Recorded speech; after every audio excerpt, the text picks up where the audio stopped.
Ready to listen? Ready to learn. Okay, so our topic is all about graphing linear equations into variable using the x and the y intercept. So our given is 6x minus 5y is equal to 30. So this time class, we're going to graph the given equation using a Cartesian plane. So ang gagamitin natin is si x and y intercept.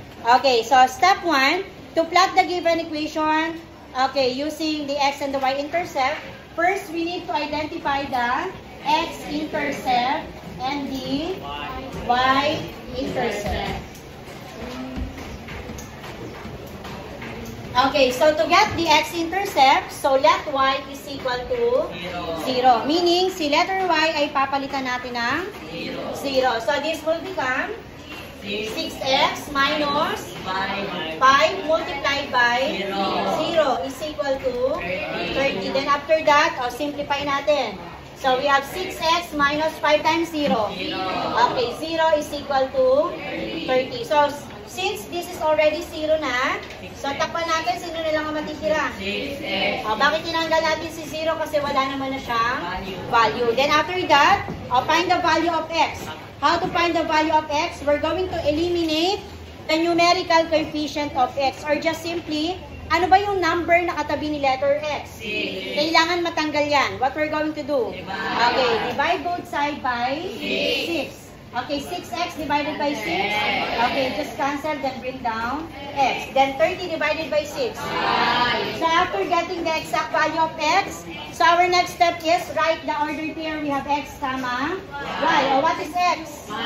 Then what is y? 0. Okay, so after getting the x-intercept, let us proceed by the y-intercept. Okay, how to find the y-intercept?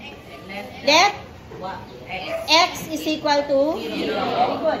Si x naman na magiging 0. So the equation will be 6 times 0 minus 5y is equal to 30. Then simplify. 6 times 0. Okay, 0 minus 5y is equal to 30. Takpan natin si 0. Sino natira?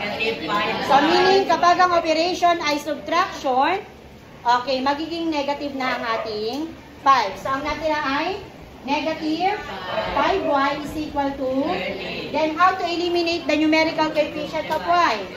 Divide both side by what? By negative 5. Very good, Prado. Then after that, simplify.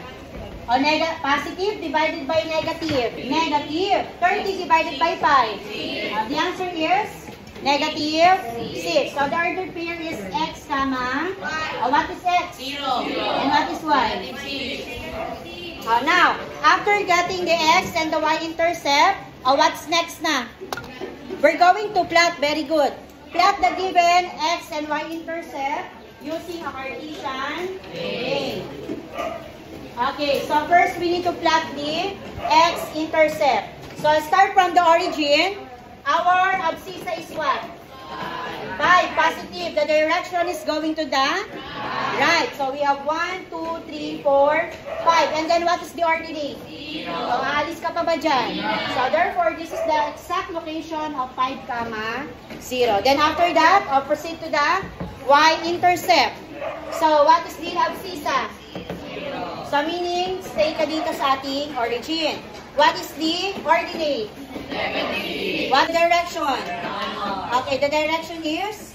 Downward. So we have 1, 2, 3, 4, 5, 6. Then after plotting the 2 points, the last step is connect the 2 points using a straight line. So therefore, this graph, or this line is the graph of what?